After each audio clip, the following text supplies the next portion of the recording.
Hello everyone, my name is Derek A. Smith, aka Dr. Negotiator, and this is Negotiate to Win-Win Situations.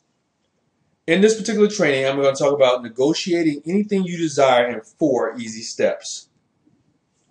First, let me ask you this. Do you know what these 5 things have in common? Homes, marriage, vehicles, flights, pay raises? Well, they all involve 2 or more people, they all require some sort of an exchange, and they all involve negotiating. You see, getting what you want is what successful negotiations is all about. The car, the raise, the girl, the house. But you do not have to be ruthless or selfish to get them. Successful negotiation involves something much deeper than that. And here in this training are 4 steps you need to make you a successful negotiator.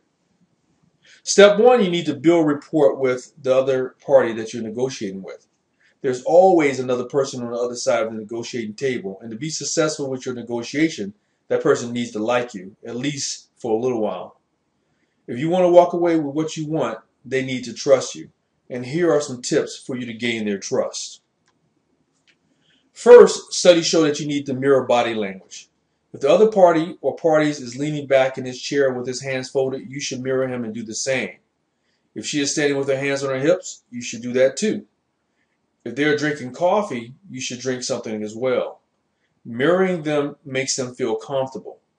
Just don't be too obvious about it. No one wants to feel like you're mocking them. So be subtle with your movements, but do mirror their body language, as it will relax them and help you build rapport with that person. Next, look into his or her eyes. Untrustworthy people or shady, insecure folks avoid eye contact. They stare at the ceiling, the wall, out the window, but rarely do they look at the other party directly in their eyes. This will cause that person to distrust you. No one wants to deal with someone they cannot trust, and worse, if you are insecure, they may try to take advantage of you.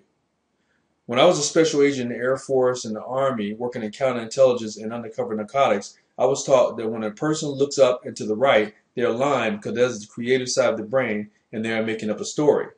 If a person looks up and to the left, they are telling the truth because that is the recall side of the brain, and they are trying to recall or remember something that they either did or that something about the house or something that they need to tell you.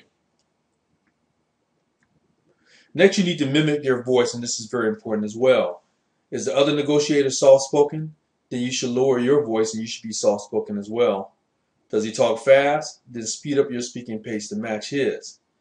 Does he or she avoid using foul language? Then you definitely must avoid using foul language and do the same thing. Match the other negotiators' speed, tone, and flavor to make them like you even more. Step 2. You need to know both their position and their interests of the other party or negotiator. Roger Dawson, who was one of my mentors and the king of negotiation, says that it is very important to know the negotiator's position on the subject of the negotiation. However, you should also know their interests. Know their interests takes the game to a whole new level. Knowing their interests takes the game to a whole new level. I'm going to explain that, but I want to take a step back for a second. In a negotiation, you must always, and I mean always, know what it is that the person wants. That's knowing the person's position and their interests. Now, let me explain what I'm talking about. Imagine you are negotiating a real estate deal. One of their position trades in the mechanics of a negotiation is, I need to sell my house. I want $90,000 for it. Their interest trade, or their interest in it, is the why. I just relocated for a job in an economically depressed region of the United States. I have 8 children and my wife has cancer. Now, you know they need to sell the house. That's what you started with. But now what's very, very important to negotiation is that you know their why. You, as a real estate investor, are no longer trying to help them sell their house, not just do that. You're trying to help them make life easier for their struggling family. Their why. So take the time to understand both the position and the interest, or the why of the clients, and you can get what you want from the negotiation. You will be successful. Step number 3, get on the same page. When 2 people are not on the same page, it often leads to failure to reach a satisfying conclusion. Remember, my title is Win-Win Negotiation.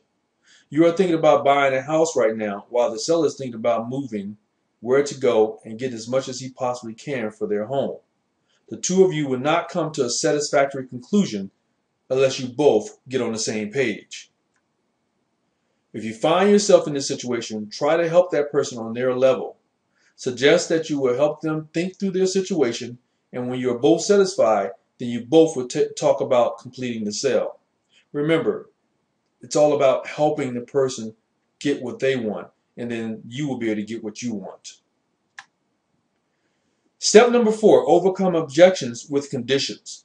Even after all that hard work, the other negotiator still may resist closing the deal. 1 or 2 red flags may still nag that person, and it is up to you to lessen their concerns with a condition. What do I mean by that? If your client is holding off on the deal because of moving expenses, which is their condition, instead of losing the deal, suggest something like this. If I can help you with moving expenses, will you accept my offer right now? In conclusion, negotiations are really not that hard. In fact, developing a relentless curiosity about what the other person needs will actually make the negotiations fun and simpler. Look at it this way. Think of it as a complex puzzle, and you're trying to figure out the puzzle and the pieces and what needs to fit into that particular puzzle.